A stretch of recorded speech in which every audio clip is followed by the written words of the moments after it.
بسم اللہ والصلاة والسلام علی رسول اللہ اما بعد۔ یہ صفحہ نمبر ہے 152، آیت نمبر ہے 39 اور 40۔ اعوذ باللہ من الشیطان الرجیم، بسم اللہ الرحمن الرحیم۔ وَمَاذَا عَلَيْهِمْ لَوْ آمَنُوا بِاللَّهِ وَالْيَوْمِ الْآخِرِ وَأَنفَقُوا مِمَّا رَزَقَهُمُ اللَّهُ وَكَانَ اللَّهُ بِهِمْ عَلِيمًا۔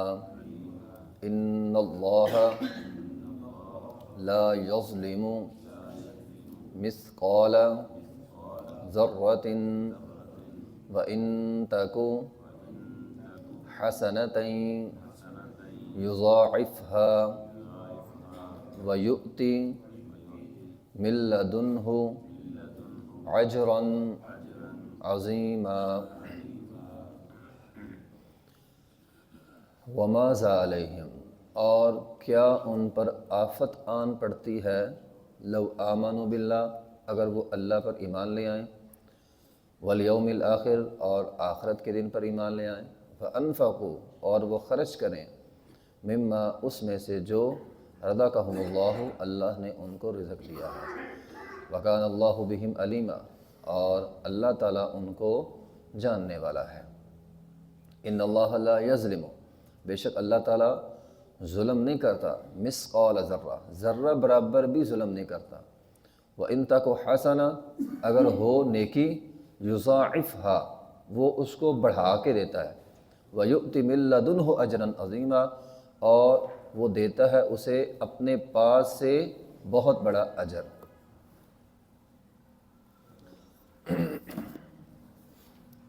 وَمَاذَا عَلَيْهِمْ، کیا ان کا نقصان ہوتا ہے، کیا ان پر آفت آتی ہے، ان کا کیا بگڑتا ہے اگر وہ صحیح معنوں میں اللہ کی رضا کے لیے ثواب کی نیت سے صدقہ کریں۔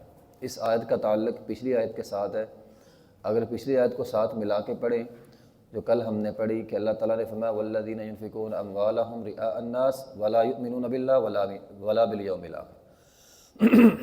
بات ایمان والوں کی ہو رہی ہے، بات ایمان والوں کی ہو رہی تھی، تو اللہ تعالیٰ نے فرمایا اگر یہ لوگ ریاکاری کے لیے صدقہ کرتے ہیں تو ان کا ایمان بھی نہیں ہے اللہ پر، اور نہ آخرت کے دن پر ایمان ہے۔ مطلب یہ ہے کہ اللہ پر ایمان نہیں، یعنی اللہ کی رضا کے لیے خرچ نہیں کرتے، آخرت پر ایمان نہیں، یعنی ثواب کی نیت سے خرچ نہیں کرتے۔ تو اللہ تعالیٰ نے اس آیت میں فرمایا ہے کیا نقصان ہے، نقصان کیا ہے اس میں، اگر تم اللہ کی رضا کے لیے یا ثواب کی نیت سے صدقہ کرو تمہارا کیا نقصان ہوگا۔ بندہ یہ کہتا ہے کہ میں نے صدقہ کیا، سب کو پتہ چلنا چاہیے، اگر سب کو پتہ نہ چلا تو ماذا علیہم، کیا آفت آ جائے گی، تمہارا کیا نقصان ہو جائے گا۔ اگر تمہارے صدقے کا سب کو پتہ نہ چلے تمہارا کیا نقصان ہے۔ تو یہ اللہ تعالیٰ فرما رہے ہیں وَمَاذَا عَلَيْهِمْ لَوْ آمَنُوا بِاللَّهِ، اگر حقیقت صحیح معنوں میں اللہ کی رضا کے لیے خرچ کرو کیا نقصان ہے تمہارا، وَالْيَوْمِ الْآخِرِ، آخرت کے لیے یعنی ثواب کی نیت سے خرچ کرو تمہارا کیا نقصان ہوگا۔ بعض لوگ کیا کرتے ہیں، خرچ تو کرتے ہیں لیکن صرف وہاں پہ کرتے ہیں جہاں پہ سب کو پتہ چلنا ہے، جہاں پہ کسی کو پتہ نہیں چلنا ہوتا وہاں پہ لوگ خرچ ہی نہیں کرتے۔ اللہ تعالیٰ فرماتے ہیں ایسا کیوں کرتے ہو، وَمَاذَا عَلَيْهِمْ، کیوں ایسا کرتے ہو۔ تو انسان کو خرچ آخرت کے لیے کرنا چاہیے ثواب کی نیت سے، اور یہ بات ذہن میں ہو کہ جس رب کے لیے کر رہا ہوں وَكَانَ اللَّهُ بِهِمْ عَلِيمًا، وہ جانتا ہے، میرے صدقے کا کسی کو پتہ چلے یا نہ چلے، جس رب کے لیے دیا ہے اس نے نوٹ کر لیا، وَكَانَ اللَّهُ بِهِمْ عَلِيمًا۔ اللہ تعالیٰ فرماتے ہیں ہم سب جانتے ہیں، ہم نے نوٹ کر لیا۔ اب جب اللہ نے نوٹ کر لیا کوئی اور نوٹ نہ بھی کرے، کسی اور کو نہ بھی پتہ چلے تو کیا ہوگا، کچھ نہیں ہوتا، کوئی فرق نہیں پڑتا۔ تو اللہ رب العزت فرماتے ہیں اللہ کی رضا کے لیے، اللہ کی خوشنودی کے لیے اور آخرت کے لیے وَأَنفَقُوا مِمَّا رَزَقَهُمُ اللَّهُ، اللہ نے جو تمہیں رزق دیا ہے اس میں سے خرچ کرو، وَكَانَ اللَّهُ بِهِمْ عَلِيمًا، اللہ تعالیٰ جاننے والا۔ تو انسان کو جوڑ جوڑ کے نہیں رکھنا چاہیے۔ قرآن میں بہت سارے مقامات پہ اللہ تعالیٰ فرماتے ہیں وَمَا يُغْنِي عَنْهُ مَالُهُ، تمہیں تمہارا یہ مال کفایت نہیں کرے گا۔ اذا تردى، جب تم جہنم میں جا رہے ہوگے تمہارا یہ مال تمہیں نہیں بچائے گا۔ وَيْلٌ لِّكُلِّ هُمَزَةٍ لُّمَزَةٍ الَّذِي جَمَعَ مَالَهُ وَعَدَّدَهُ، وہ جمع کرتا ہے، گن گن کے رکھتا ہے، شمار کرتا ہے، يَحْسَبُ أَنَّ مَالَهُ أَخْلَدَهُ، اور یہ سمجھ بیٹھا ہے کہ یہ مال اسے بچا لے گا یا یہ مال اس کے پاس ہمیشہ رہے گا۔ نہیں، ایسا نہیں ہے۔ اللہ تعالیٰ فرماتے ہیں آگے جا کے الَّتِي تَطَّلِعُ عَلَى الْأَفْئِدَةِ، جب وہ جہنم کی آگ گلے تک پہنچ جائے گی، افئدہ کہتے ہیں گلے، دل تک پہنچ جائے گی، یعنی انسان اپنے دل کے پاس مال کو رکھتا ہے، فرمایا اس وقت کو یاد کرو جب آگ دل تک پہنچ جائے گی۔ تو اس لیے مال کو جمع کر کے نہ رکھو۔ وَلِلَّهِ مِيرَاثُ السَّمَاوَاتِ وَالْأَرْضِ، میراث اللہ کی ہے۔ وَلَا يَحْسَبَنَّ الَّذِينَ يَبْخَلُونَ بِمَا آتَاهُمُ اللَّهُ مِنْ فَضْلِهِ هُوَ خَيْرٌ لَّهُم بَلْ هُوَ شَرٌّ لَّهُم، اللہ نے انہیں دیا ہے وہ جوڑ کے رکھتے ہیں، بخل کرتے ہیں، وہ یہ سمجھتے ہیں ہم اچھا کام کر رہے ہیں۔ اللہ تعالیٰ فرماتے ہیں اچھا کام نہیں کر رہے، برا کام کر رہے، بل ہوا شر لہم سیطوقون ما بخلوا بہ یوم القیامہ، کل قیامت کے دن گلے کا طوق بنا دے گا اللہ تعالیٰ۔ یہ جمع شدہ مال انسان چھوڑ گیا، مر گیا، اللہ کے راستے میں خرچ نہیں کیا، اللہ تعالیٰ فرماتے ہیں قرآن میں سیطوقون ما بخلوا بہ یوم القیامہ، کل قیامت کے دن اللہ تعالیٰ گلے کا طوق بنا دے گا، وبال بن جائے گا یہ مال انسان کا جو اللہ کے راستے میں خرچ نہیں کرتا۔ ان اللہ لا یظلم مثقال ذرہ، اللہ تعالیٰ فرماتے ہیں اگر تم اللہ کی رضا کے لیے خرچ کرو، اللہ تو ایک ذرہ جو ہے نا، ذرہ تمہارا وہ بھی نہیں مارے گا، اس کا بھی تمہیں ثواب ملے گا۔ اللہ تو ذرہ برابر بھی کسی پر ظلم نہیں کرتا۔ 1 روپیہ، 1 دانہ بھی اگر تم اللہ کی رضا کے لیے خرچ کرو گے اللہ اس کا بھی بدلہ تمہیں دے گا۔ وَإِن تَكُ حَسَنَةً يُضَاعِفْهَا، 1 ذرہ خرچ کرو گے اس کی بھی نیکی ملے گی اور تمہیں اللہ تعالیٰ بڑھا چڑھا کے اجر دے گا۔ ابو سعید خدری رضی اللہ تعالیٰ عنہ ایک طویل حدیث ہے کہ اللہ تعالیٰ فرشتوں کو حکم دے، نبی علیہ السلام نے فرمایا اللہ تعالیٰ فرشتوں کو حکم دے گا جہنم سے ہر اس بندے کو نکال لو جس کے دل میں رائی کے دانے کے برابر ایمان ہے، یعنی کسی نے اگر ایک بھی نیکی کی ہے نا اس کو بھی نکال لو۔ اگر کوئی بندہ کچھ بھی خرچ کرتا ہے وہ اس کی نیکی ہے اور کل قیامت کے دن جہنم سے نکلنے کا سبب بن جائے گی۔ اور اگر آپ صدقے کے فوائد کی بات کریں، بہت ساری احادیث ہیں۔ جو بندہ صدقہ کرتا ہے چھپا کے کرتا ہے، مشہور حدیث سنیے، اللہ تعالیٰ کل قیامت کے دن عرش کا سایہ دے گا۔ جو صدقہ کرتا ہے، حدیث کے کیا الفاظ ہیں، اللہ اس کو اپنے دائیں ہاتھ میں، اللہ کے دونوں ہاتھ ہی دائیں، اللہ اس کو اپنے دائیں ہاتھ میں بڑھاتا ہے، اس کی پرورش کرتا ہے، جیسے فرمایا تم اپنے بچوں کی پرورش کرتے ہو۔ جو بندہ صدقہ کرتا ہے اتقوا النار ولو بشق تمرہ، کل قیامت کے دن وہ صدقہ اس کے لیے جہنم کی آگ سے بچنے کا سبب بن جائے گا۔ چوتھے نمبر پر فرمایا یا ایھا الذین آمنوا انفقوا مما رزقکم اللہ من قبل ان یأتی یوم لا بیع فیہ ولا خلہ ولا شفاعہ، کل قیامت کے دن نہ سفارش ہوگی، نہ سودے بازی ہوگی، نہ کوئی گہری دوستی کام آئے گی۔ فرمایا اللہ کے راستے میں خرچ کرو، یہ صدقہ تمہارا یہ تینوں کام کرے گا۔ جہاں پہ کوئی سودے بازی نہیں ہوگی، کوئی تجارت نہیں ہوگی، صدقہ وہاں پہ اللہ سے تمہاری سودے بازی کرے گا اور تمہیں بچا لے گا۔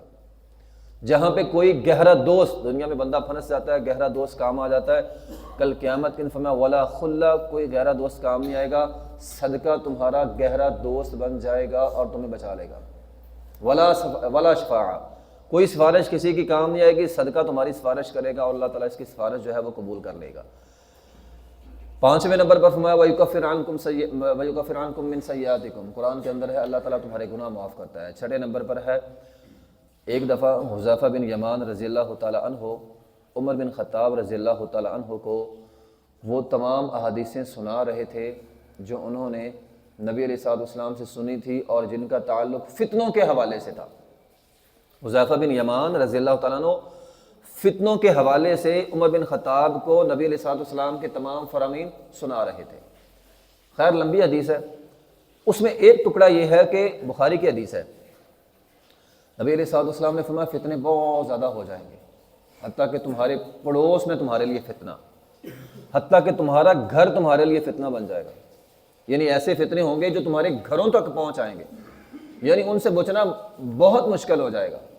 نبی علیہ الصلوۃ والسلام نے فرمایا 3 کام کر لینا، اللہ تعالیٰ ان فتنوں سے تمہیں بچا لے گا، اور اگر تم ان فتنوں میں مبتلا ہو چکے ہو اللہ تعالیٰ ان 3 کاموں کو تمہارے ان فتنوں کا کفارہ بنا دے گا، یعنی ان کی وجہ سے تمہارے وہ گناہ معاف ہو جائیں گے۔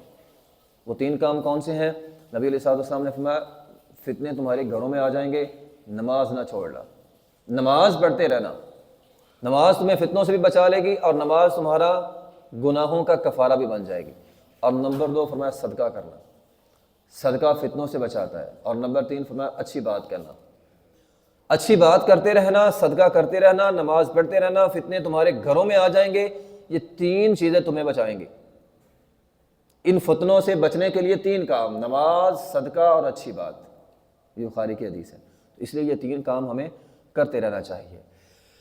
ایک اور حدیث ہے، ابو ذر رضی اللہ تعالیٰ فرماتے ہیں نبی علیہ الصلوۃ والسلام ایک دفعہ کعبے کے سائے میں بیٹھے ہوئے تھے، کعبے کے سائے میں آپ بیٹھے ہوئے ہیں، ابو ذر فرماتے ہیں میں نبی علیہ الصلوۃ والسلام کے پاس آیا، نبی علیہ الصلوۃ والسلام نے فرمایا ہم الاکثرون ورب الکعبہ، رب کعبہ کی قسم لوگ خسارے میں۔ ابو ذر رضی اللہ عنہ فرماتے ہیں میں نبی علیہ الصلوۃ والسلام کے پاس آیا، فجئت حتی جلست، پہلے میں آیا، میں بیٹھ گیا، پھر یہ جو فرمان میں نے سنا اس کی گھبراہٹ اتنی ہوئی میں کھڑا ہو گیا، بے چینی اتنی تھی میں کھڑا ہو گیا۔ میں نے کہا اللہ کے رسول، فقلت یا رسول اللہ فداک ابی و امی من ہم، اے اللہ کے رسول میرے ماں باپ آپ پہ قربان جائیں، کون لوگ مراد ہیں، کن کے بارے میں آپ فرما رہے ہیں؟ اللہ کی قسم اٹھا کے کہہ رہے وہ سارے گھاٹے میں۔ نبی علیہ الصلوۃ والسلام نے فرمایا ہم الاکثرون اموالا، جس کو اللہ تعالیٰ نے مال دیا وہ گھاٹے میں چلا گیا، ہاں الا من کان ہکذا وہکذا من بین یدیہ ومن خلفہ ومن یمینہ ومن شمالہ، نبی علیہ الصلوۃ والسلام نے ہاتھوں کے ساتھ اشارہ کیا الا یہ کہ وہ اپنے دائیں بائیں آگے پیچھے خرچ کرے، لیکن فرمایا ابو ذر یہ بات میری یاد رکھنا، وقلیل ما ہم، ایسے لوگ بہت تھوڑے ہوں گے، ایسے لوگ بہت تھوڑے ہوں گے جو مالدار ہوں گے اور اللہ کے راستے میں خرچ کرتے ہوں گے اور گھاٹے سے بچنے والے ہوں گے، ورنہ اکثر مالدار لوگ گھاٹے کا سودا کر رہے ہیں، خسارے میں جا رہے ہیں۔ اسی طرح قیس رضی اللہ تعالیٰ 8ویں نمبر پہ قیس رضی اللہ تعالیٰ فرماتے ہیں میرے بھائیوں نے نبی علیہ الصلوۃ والسلام کو میری شکایت کی، شکایت یہ لگائی کہ قیس صدقہ بہت کرتا ہے۔ نبی علیہ الصلوۃ والسلام نے مجھے بلا لیا، کہتے ہیں اے قیس تو سارا مال ہی دے دیتا ہے، انہوں نے کہا جو میرے حصے کا آتا ہے ضرورت کے مطابق رکھ لیتا ہوں، باقی سارا دے دیتا ہوں۔ قیس فرماتے ہیں نبی علیہ الصلوۃ والسلام نے میرے سینے پر ہاتھ مارا، زور سے ہاتھ مارا اور فرمایا انفق ینفق اللہ علیک، خرچ کرتا رہے اللہ تجھ پہ خرچ کرے گا۔ قیس فرماتے ہیں کہ ایک دور ایسا آیا، پہلے ایک دور ایسا تھا میرے پاس صرف ایک سواری ہوتی تھی، پھر ایک دور ایسا آیا خاندان میں سے سب سے زیادہ امیر میں تھا،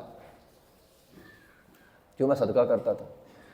نبی علیہ الصلوۃ والسلام نے دعا دی تھی صدقہ کرتے رہنا ہے، اللہ تجھ پر خرچ کرے گا، تو لوگوں پہ کر اللہ تجھ پر کرے گا۔ میں کرتا رہا، اللہ نے مجھ پر اتنا خرچ کیا کہ میں خاندان میں سب سے زیادہ امیر ہو گیا۔ اسی طرح ایک صحابی نبی علیہ الصلوۃ والسلام کے پاس آئے، حکیم بن حزام ان کا نام ہے، کہنے لگے اللہ کے رسول دور جاہلیت میں خرچ بہت کرتا تھا، صدقہ و خیرات بڑا کرتا تھا، اس کا کیا بنے گا، کیا مجھے اجر ملے گا؟ اسلام تو نہیں لایا تھا، دور جاہلیت تھا، کیا مجھے اس صدقے کا اجر ملے گا؟ نبی علیہ الصلوۃ والسلام نے فرمایا اس صدقے کی وجہ سے اللہ تعالیٰ نے تجھے اسلام کی نعمت دی ہے، تو یہ کتنا بڑا فائدہ ہے۔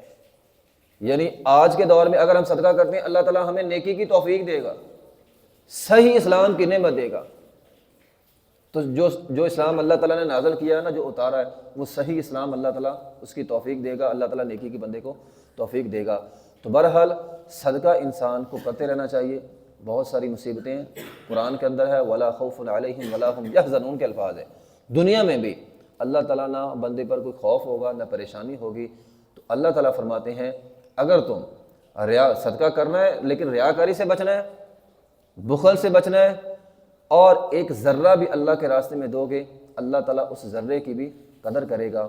وآخر دعوانا الحمدللہ رب العالمین۔